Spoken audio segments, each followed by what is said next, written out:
I know that some of you, representing nations outside the European continent, are preoccupied with many challenges, such as tackling the economic consequences of the pandemic, or combating the effects of the climate crisis and soaring food and energy prices.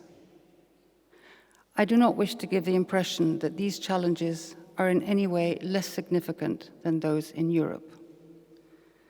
Nevertheless, I hope you will understand if I concentrate this evening on the war and the catastrophic humanitarian situation on our doorstep. You hardly need a reminder from me about the exceptional gravity of our current security situation. For all the optimistic assumptions we made are now called into question. Far from being eliminated, war has returned to Europe. Yet again, we are facing mass murder. Yet again, a ruler denies the principle of other nations' equal rights and even questions whether certain states should continue to exist. And yet again, some are attempting to recreate empires and spheres of influence. All this is known to you.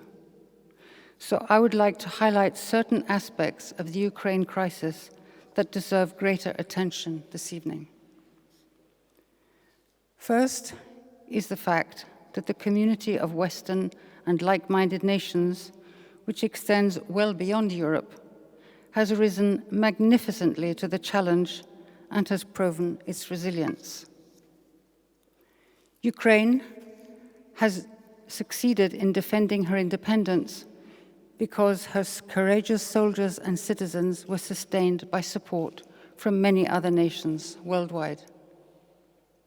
Millions of Ukrainian refugees were offered temporary homes throughout Europe without the requirements of immigration controls or other formalities. Romanians and other Europeans bordering Ukraine can now go about their daily lives freely because of the protection offered by the North Atlantic Alliance. One of the most powerful messages the Alliance ever adopted is the slogan, "We are NATO." Indeed, we all are NATO, for the Alliance safeguards our independence and peaceful coexistence, and existence itself. And where would we be without the European Union? It is the institution coordinating efforts to keep the war-torn Ukrainian economy afloat, and the only body capable of managing the vast task of Ukraine's economic reconstruction when this war is over. Those who started this war believed that we were divided. We have proven them wrong, and that is a momentous achievement. My second observation is that as we stand up to aggression, the key institutions safeguarding our security and prosperity are also changing. Although most of the countries that used to be behind the Iron Curtain have been members of the EU and NATO for almost 2 decades now, for largely historical reasons, the centers of gravity of both institutions, their decision-making and preoccupations remained concentrated on the western part of the continent. The Ukraine war has now irrevocably shifted attention towards Central and Eastern Europe, partly because this is where the needs are greatest and our continent's future will be decided. This gravity shift is of historic proportions and significance, and one which we should welcome because it is an absolutely necessary adjustment for both NATO and the European Union, an accommodation ensuring that these institutions represent a truly united continent. For Romania and other key regional players such as Poland, this transformation means that our voices will be better heard. But it also entails greater responsibilities in shaping and upholding a European consensus and contributing even more to continental security and stability. I'm proud of the role played by Romania in this process, including the recent hosting of the NATO ministerial meeting in Bucharest.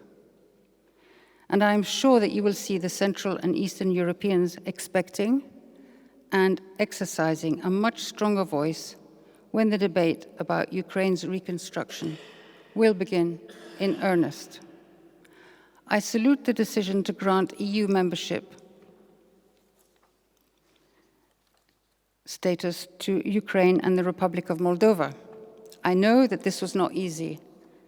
I know that membership will not come soon, and that much, very much, is expected from these two nations. Still, the acceptance of the principle that one day these two countries will join the EU is vital, not only for their security, but also for ours. Our eastern borders will not be peaceful unless these two nations are allowed to live in peace. And as we have all discovered from our own experience, these nations will not find peace unless they are part of our family. It's as simple as that. Recently, my husband and I visited the Republic of Moldova, and I can tell you without any reservation that the leaders in Chișinău are genuinely committed to European integration. However, they are battling daily against destabilization of efforts and sheer poverty. We can be sure that even if the Ukraine war ends soon, attempts to destabilize Moldova will, paradoxically, only increase. Ensuring that the Republic of Moldova remains firmly committed to her European integration policy is an inseparable part of ensuring that Ukraine prevails in her defenses. The two are sides of the same coin. And just as King Michael embarked decades ago on a campaign to persuade our partners that Romania's natural place was in NATO and in the EU, I am pledging myself today to do whatever is in my power to ensure that the Republic of Moldova succeeds in following the same integration path. I will also promote broader efforts to enhance Black Sea regional security by encouraging Georgia's integration efforts in the coming year. Dean of the Diplomatic Corps, Your Excellencies, I wish to repeat my personal appreciation to you, all of you, for your friendship and for your solidarity. I do believe that our continent will emerge from this war united and perhaps even strengthened in its determination to rebuff those who still think in terms of empires, client states, and spheres of influence. And I am convinced that we will take even greater comfort from our unity of purpose when we meet again a year from now. I wish you all the very best for the new year. Thank you.